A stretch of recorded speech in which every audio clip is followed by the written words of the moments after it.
Dhurandhar part the revenge release అయ్యి అద్భుతమైన కలెక్షన్స్తో దూసుకెళ్ళిపోవడం జరుగుతుంది. మరి ఈ సినిమా రిలీజ్ అయిన తర్వాత ఎన్ని రికార్డులను బద్దలు కొట్టింది, రాబోయే సినిమాలకు ఈ సినిమా ఏ రికార్డులను సెట్ చేసింది, ఏ రికార్డులను రాబోయే సినిమాలు బద్దలు కొట్టాల్సింది అనేది ఈ వీడియోలో మనం మాట్లాడుకుందాం. అంతకంటే ముందు నేను మీ Gauravkrishna, welcome back to our channel wall poster. So బేసిక్గా దురంధర్ పార్ట్ 1 బాక్స్ ఆఫీస్ దగ్గర 1360 కోట్ల రూపాయలు వసూలు చేయడం జరిగింది. సో దాని బడ్జెట్ పరంగా మనం మాట్లాడుకున్నట్టయితే రెండు పార్ట్లకు కలిపి ఆల్మోస్ట్ ఒక 280 నుంచి 300 కోట్ల బడ్జెట్ అయింది. కాబట్టి మొదటి పార్ట్కి 150 కోట్ల రూపాయలు అనుకోవచ్చు, రెండో పార్ట్కి 150 కోట్ల రూపాయలు అనుకోవచ్చు. మొదటి పార్ట్ 150 కోట్ల రూపాయలు పెడితే ఆ సినిమా ప్రపంచవ్యాప్తంగా లైఫ్ టైం కలెక్షన్ వచ్చేసి 1360 కోట్ల వరకు వసూలు చేయడం జరిగింది. అండ్ ఇప్పటి వరకు ఇండియాలో వచ్చిన సినిమాల్లో పార్ట్ 1లో వచ్చిన సినిమా ఏ సినిమా కూడా 1000 కోట్లను వసూలు చేయలేదు. అలాంటి ఒక రికార్డ్ని అయితే దురంధర్ పార్ట్ 1 సెట్ చేసింది. అలాగే దురంధర్ పార్ట్ 1 తర్వాత వెంటనే వచ్చిన పార్ట్ 2 కూడా ఈ సినిమా 1000 కోట్లు అందుకొని 2000 కోట్ల దిశగా అయితే ఈ సినిమా ఖచ్చితంగా పరుగులెడుతుంది. అలా ఇండియాలో పార్ట్ 1, పార్ట్ 2 1000 కోట్లు అందుకున్న ఏకైక సినిమాగా దురంధర్ పార్ట్ 2 అయితే నిలవబోతుంది. ఇదొక రికార్డు కూడా అని చెప్పుకోవచ్చు. ఇక నెక్స్ట్ వచ్చేసి Dhurandhar part 1 day 1 Hindi net collection ఇప్పటి వరకు హిందీ ఇండస్ట్రీలో ఎక్కువ కలెక్షన్స్ అందుకున్న సినిమా ఏంటంటే మన south Indian cinema Pushpa 2 the rule. ఆ సినిమా మొదటి రోజు రిలీజ్ అయినప్పుడు హిందీ నెట్ కలెక్షన్ వచ్చేసి 72 కోట్ల రూపాయలని వసూలు చేయడం జరిగింది. అప్పటి వరకు బాలీవుడ్లో ఏ సినిమా కూడా, హిందీ సినిమా కూడా అన్ని కోట్ల కలెక్షన్స్ అందుకోలేదు. పుష్ప 2 తర్వాత సెకండ్ పొజిషన్లో జవాన్ మూవీ ఉంది. జవాన్ 65 కోట్ల రూపాయలు అందుకోవడం జరిగింది. బట్ ఏంటంటే ఇప్పుడు అన్ని రికార్డులను బద్దలు కొట్టి Dhurandhar part 2 the revenge cinema 99 కోట్ల రూపాయలని వసూలు చేయడం జరిగింది. డే 1 నెట్ కలెక్షన్, ప్రీమియర్స్ కాదు, ఓన్లీ డే 1 నెట్ కలెక్షన్, అది హిందీలో, ఓన్లీ హిందీలోనే డే 1 నెట్ కలెక్షన్ 99 కోట్ల రూపాయలని వసూలు చేయడం జరిగింది. సో ఇదొక రికార్డ్ అని చెప్పుకోవచ్చు. మరి ఈ 99 కోట్ల రికార్డ్ని ఎవరు బ్రేక్ చేస్తారా అంటే నాకు తెలిసి రాబోయే కాలంలో ఒకటి అవకాశం ఉంది. ఇదే సంవత్సరం ఏంటంటే రామాయణ పార్ట్ 1కి ఒక అవకాశం ఉంది ఈ రికార్డ్ని బ్రేక్ చేయడానికి.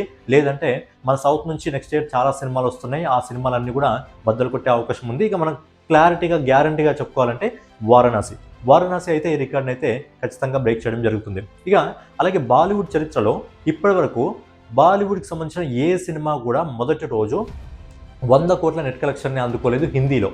ఏ సినిమా కూడా 100 కోట్ల నెట్ కలెక్షన్ని అందుకోలేదు హిందీలో. ఫైనల్గా బాలీవుడ్కి సంబంధించిన దురంధర్ పార్ట్ 2 ది రివెంజ్ మొదటి రోజు 100 కోట్లకు పైగా అన్ని భాషల నుంచి కలిపి, అంటే మిగతా భాషల్లో ఆ సినిమాకి సంబంధించి కొన్ని ఇబ్బందులు కలిగిన ఓవరాల్గా మొదటి రోజు 104 కోట్ల రూపాయల నెట్ కలెక్షన్ అనుకోవడం జరిగింది. బాలీవుడ్ హిస్టరీలో ఇప్పటి వరకు ఏ సినిమా కూడా ఇలాంటి రికార్డ్ని సెట్ చేయలేదు. సో ఫైనల్గా సెట్ చేసింది ఏంటంటే దురంధర్ పార్ట్ 2 రివెంజ్. ఈ సినిమాను బద్దలు కొట్టడానికి కూడా ఖచ్చితంగా రామాయణ పార్ట్ 1 ఇదే ఇయర్లో ఉందనుకోండి. ఆ సినిమాకి అవకాశం ఎక్కువ ఉంది, ఎందుకంటే ఆ సినిమా మినిమం 120కి పైగా కంట్రీస్లో రిలీజ్ కావడం జరుగుతుంది.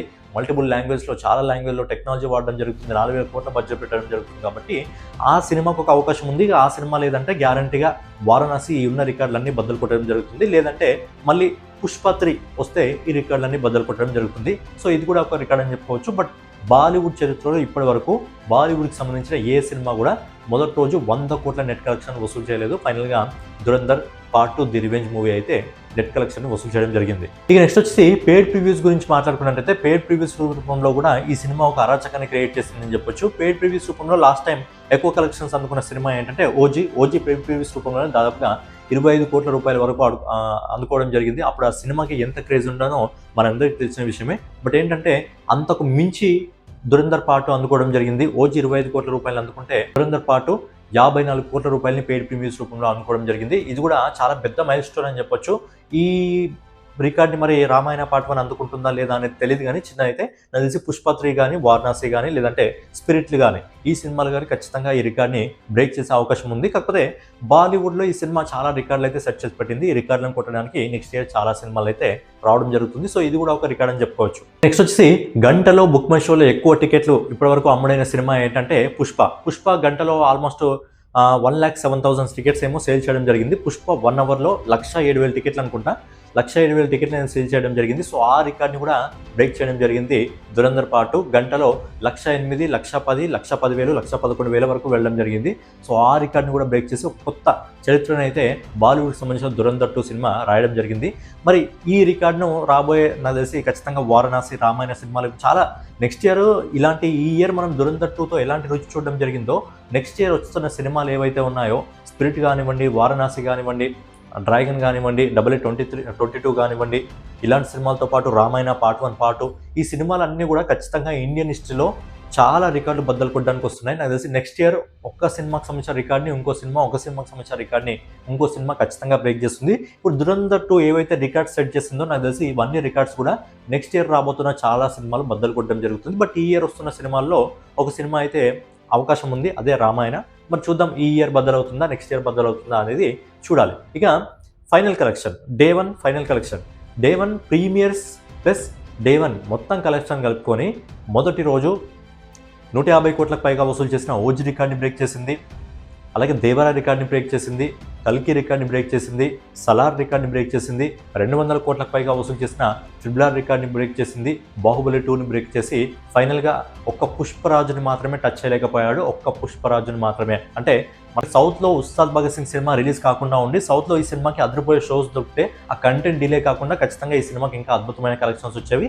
అయినప్పటికీ నాకు తెలిసి ఒక 275 కోట్ల వరకు వచ్చేది. బట్ ఏంటంటే పుష్పరాజ్ని అప్పుడు కూడా టచ్ చేయలేకపోయేది కాదేమో. కాకపోతే ఒక్క రికార్డ్ని మాత్రమే మిగిల్చడం జరిగింది. ఆ ఒక్క రికార్డు పుష్పరాజ్ రికార్డ్ని మాత్రం టచ్ చేయలేకపోయింది. ఓవరాల్గా ఈ సినిమా మొదటి రోజు 245 కోట్ల రూపాయలు వసూలు చేయడం జరిగింది. ఇప్పటి వరకు బాలీవుడ్ హిస్టరీలో ఏ సినిమా 150 కోట్లను కూడా టచ్ చేయలేకపోయింది. ఈ సినిమా 150 కోట్లను టచ్ చేసింది. 200 కోట్లను కూడా టచ్ చేయలేకపోయింది. 200 కోట్లను టచ్ చేసింది. ఏకంగా అన్ని రికార్డ్ని బద్దలు కొట్టి ఇప్పుడు మన ఇండియాలో ఎక్కువ కలెక్షన్స్ అందుకున్న సినిమాల్లో సెకండ్ పొజిషన్కి రావడం జరిగింది 245 కోట్ల రూపాయలతో.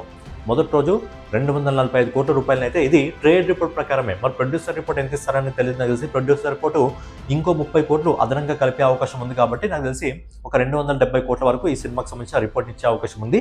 మరి ప్రొడ్యూసర్ రిపోర్ట్ ఎంత వస్తుంది అని చూడాలి. బట్ ఇంకో 30 కోట్లు వేసినా సరే పుష్ప రికార్డ్ని అయితే ఈ సినిమా అయితే బ్రేక్ చేయలేదు. బట్ ఏంటంటే పుష్ప రికార్డ్ని కొట్టాలంటే మధ్య పుష్పనే రావాలి, లేదంటే వారణాసి, స్పిరిట్ మన సౌత్ సినిమాలతోనే అవుతుంది, లేదంటే రామాయణకు ఒక అవకాశం అయితే ఉంది. బట్ ఒకవేళ దురంధర్ పార్ట్ 3 తర్వాత ఏమైనా ప్లాన్ చేస్తే ఆ సినిమాకి ఇంకా హైప్ పెరిగితే అప్పుడు ఏమైనా కొట్టే అవకాశం ఉంది. కానీ ఈ రికార్డ్ని పుష్ప 2 రికార్డ్ని ఇప్పట్లో కొట్టడం అంటే కాని పనే కాదు. నెక్స్ట్ ఇయర్ చూడాల్సి ఉంది. సో ఇందులో మెయిన్ రికార్డ్ ఇప్పుడు చెప్పబోయే రికార్డ్ ఏంటంటే ఇప్పటి వరకు ఇండియన్ హిస్టరీలో ఏ సినిమా కూడా 2000 కోట్లు అందుకోలేదు. అవును అందుకుంది, దంగల్ అందుకుంది, అది ఒప్పుకుంటా. కాకపోతే దంగల్ ఏంటంటే సినిమాకి సంబంధించిన కలెక్షన్స్ దాదాపు ఒక 500 నుంచి 600 కోట్ల వరకు మాత్రమే ఇండియన్ మార్కెట్ నుంచి రావడం జరిగింది. మిగతా మొత్తం ఓవర్సీస్ నుంచి మెయిన్గా ఆ సినిమాకి 1000 కోట్లకు పైగా కలెక్షన్స్ చైనా మార్కెట్ నుంచి మాత్రమే రావడం జరిగింది. అందుకే మన ఇండియాలో ఎక్కువ కలెక్షన్స్ అందుకున్న సినిమా అంటే బాహుబలి 2 ఇంకా పుష్ప 2 పేరు చెప్తారు తప్ప ఎవరు దంగల్ పేరు చెప్పరు. సో ఏంటంటే ఇప్పుడు ఆ దంగల్ 2070 కోట్ల రూపాయలు ఏదైతే కలెక్ట్ చేసిందో ఆ రికార్డ్ని ఖచ్చితంగా దురంధర్ 2 బ్రేక్ చేయబోతుంది. ఎందుకంటే సినిమాకి అలాంటి సూపర్ పాజిటివ్ టాక్ రావడం జరిగింది. అంటే ఈ సినిమా లాంగ్ రన్లో నాకు తెలిసి దురంధర్ పార్ట్ 2500 కోట్ల వరకు వెళ్ళే అవకాశం ఉంది. ఎందుకంటే సినిమాకి 40 రోజుల సమయం ఉంది. ఈ 40 రోజుల్లో ఏప్రిల్లో పెద్ద సినిమాలు ఏం లేవు. ఒక మన తెలుగు నుంచి డకాట్ సినిమా ఉంది, కొంచెం పెద్దగా అంటే పాన్ ఇండియా వైజ్గా రావడం జరుగుతుంది. అలాగే ఏప్రిల్ 30 అంటే ఆల్మోస్ట్ ఒక 1 మంత్ 40 డేస్ గ్యాప్ ఉంది. కాబట్టి పెద్ద సినిమా వస్తుంది. ఆ మధ్యలో బాలీవుడ్ నుంచి కొన్ని సినిమాలు వస్తున్నాయి, కానీ అన్ని చిన్న చిన్న సినిమాలు మాత్రమే రావడం జరుగుతుంది. బట్ ఓవరాల్గా ఫైనల్గా ఏంటంటే దురంధర్ పార్ట్ అదిరిపోయే రికార్డ్స్ని అయితే సెట్ చేయడం జరిగింది. అండ్ లాంగ్ రన్లో ఖచ్చితంగా అనిపిస్తుంది ఈ సినిమా 2000 కోట్లను దాటి 2500 కోట్ల వరకు వెళ్ళగలిగితే అది కూడా ఒక కొత్త చరిత్రను రాసినట్టే అవుతుంది. ఎందుకంటే కేవలం 300 కోట్ల బడ్జెట్తో చేసిన 2 పార్ట్లు, మొదటి పార్ట్ ఆల్మోస్ట్ 1400 కోట్ల వరకు రావడం జరిగింది. ఒకవేళ రెండో పార్ట్ కానీ మినిమం 2500 కోట్ల వరకు వెళ్ళగలిగితే 300 కోట్లతో తీసిన ఈ సినిమా ప్రపంచవ్యాప్తంగా 4000 కోట్ల రూపాయలు వసూలు చేసిందంటే ఇండియన్ హిస్టరీలోని గ్రేట్ అంటే గ్రేటెస్ట్ ఫిల్మ్ అవబోతుంది. మరి చూద్దాం దురంధర్ 2 ఇంకా రాబోయే కాలంలో ఏ రికార్డ్స్ బ్రేక్ చేస్తుంది, మరి దురంధర్ సంబంధించి రికార్డ్స్ని రాబోయే కాలంలో ఏ సినిమా బ్రేక్ చేస్తుంది అని మీరు అనుకుంటున్నారా అనేది మీ ఒపీనియన్ కూడా కామెంట్ రూపంలో తెలియజేయండి. అలాగే దురంధర్ సినిమా మీరు చూస్తుంటే మీకు ఏ విధంగా అనిపించింది అనేది మీ ఒపీనియన్ కూడా కామెంట్ రూపంలో తెలియజేయండి. సో ఫైనల్గా ఏదన్నమాట వీడియో మీకు నచ్చినట్లయితే ఖచ్చితంగా లైక్ చేసి కామెంట్ చేసి సబ్స్క్రైబ్ చేసుకొని మన ఛానల్ ఫాలో అవుతుండండి. నెక్స్ట్ వీడియోలో మళ్ళీ కలుద్దాం.